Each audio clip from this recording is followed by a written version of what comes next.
លោកតារបស់កញុងល្អចាស់ស្អាតភ្លឹងហើយនាំគ្នាទៅកាត់តធ្វើរឿងផ្ដេសផ្ដាស់បំផ្លាញសណ្ដាប់ធ្នាប់ជំនឿប្រពៃណី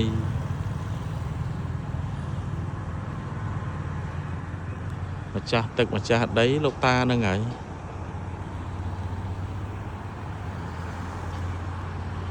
អ្នកដែលប្រមាថច្រើនទៅទទួលរងនៅវិបលាស់នៅថ្ងៃអនាគត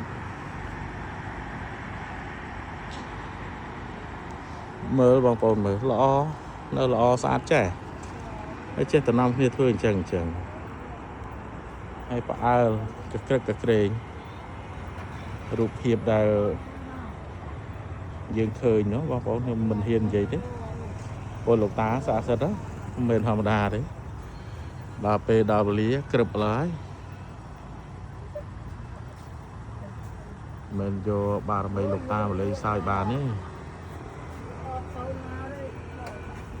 រឿងវាសិតតែមានវេនកម្ម